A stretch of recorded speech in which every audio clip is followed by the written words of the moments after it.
नमस्कार मंडळी, लिसन विथ पूनम या चॅनलमध्ये तुमचं स्वागत आहे. तर मंडळी, आज आपण या व्हिडिओमधून कर्म आणि पाप यावर आधारित असलेली एक छानशी बोधकथा ऐकणार आहोत.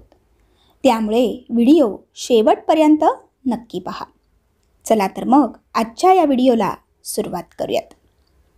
तर मंडळी, एक भिकारी रोज एका दारात जाऊन भिक्षा मागायचा आणि त्या घरचा घरमालक बाहेर आल्यावर शिवीगाळ करून शिव्या द्यायचा. तू काम का करत नाहीस?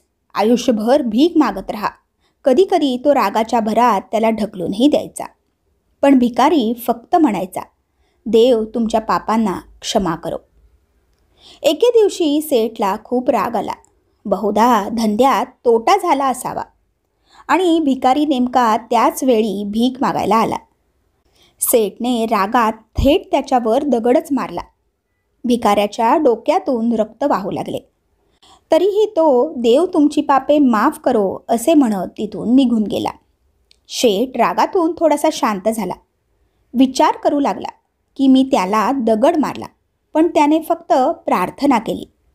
यामागचं रहस्य काय आहे हे आपल्याला कळायलाच हवं.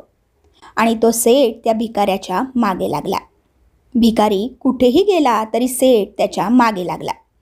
त्या भिकाऱ्याला कोणी भिक्षा द्यायचे तर कोणी मारायचे, अपमानित करायचे, शिवीगाळ करायचे. पण भिकारी एवढंच म्हणायचा, देव तुमची पापे माफ करो. आता अंधार पडू लागला होता. तो भिकारी परत आपल्या घराकडे जायला निघाला. शेठसुद्धा त्याच्या मागे होता. तो भिकारी आपल्या घरी परतला. त्याच्या घरात एका तुटलेल्या खाटावर एक म्हातारी झोपली होती, जी त्या भिकाऱ्याची बायकोच होती. तिच्या नवऱ्याला पाहताच ती उठली आणि पाहू लागली. भिकेच्या भांड्यात फक्त अर्धी शिळी भाकरी होती. ती पाहताच म्हातारी म्हणाली, एवढंच आहे आणि बाकी काही नाही? आणि तुमचे डोके कुठे फुटले? भिकारी म्हणाला, हो एवढंच. कुणी काही दिलं नाही. सगळ्यांनी शिव्या दिल्या, दगडफेक केली, त्यामुळेच माझं डोकं फुटलं. तो भिकारी पुन्हा म्हणाला, हे सगळं माझ्याच पापाचं फळ आहे. आठवत नाही का तुला? आपण श्रीमंत होतो. काही वर्षांपूर्वी आपल्याकडे सर्व होतं, पण आपण कधीही दान केलं नाही. तो आंधळा भिकारी आठवला का? म्हातारीबाईच्या डोळ्यात अश्रू आले आणि ती म्हणाली, हो, आम्ही त्या आंधळ्या भिकाऱ्याची कशी चेष्टा करायचो. भाकरीच्या जागी कोरे कागद कसे टाकायचो, त्याचा अपमान करायचो, त्याला मारायचो किंवा कधी ढकलायचोही. आता म्हातारी म्हणाली, मला आठवतं सगळं. कसं मी सुद्धा त्याला कधीच रस्ता दाखवला नाही आणि जेव्हा केव्हा तो भाकरी मागायचा तेव्हा त्याला फक्त शिव्या दिल्या. एकदा वाटी फेकून मारली आणि तो आंधळा भिकारी नेहमी म्हणायचा, देव तुझ्या पापांचा हिशोब घेईल, मी नाही.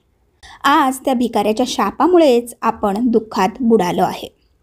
तेव्हा त्या म्हातारीचा नवरा म्हणाला, मी कोणाला शाप देत नाही. माझ्यावर कोणताही त्रास झाला तरी माझ्या ओठांवर नेहमी आशीर्वाद असतो. असे वाईट दिवस मला दुसऱ्या कोणालाही येऊ नयेत असे मला वाटते.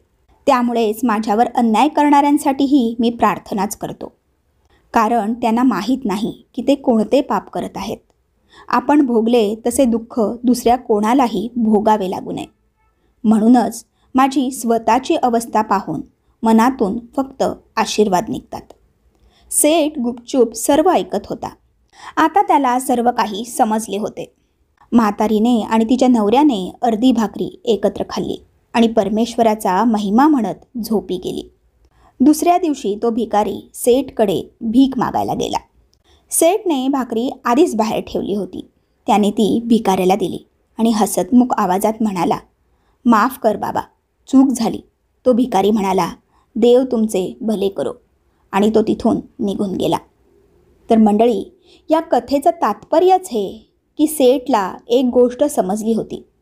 माणसं फक्त आशीर्वाद देतात, शाप देतात, पण देव हे सगळं माणसाच्या कर्मानुसार करतो. शक्य असल्यास फक्त चांगले करा. जर तो परमेश्वर दिसत नसेल तर काय झालं? त्याच्याकडे सर्वांचे खाते पक्के असते. हे कायम लक्षात ठेवा. धन्यवाद. श्री स्वामी समर्थ.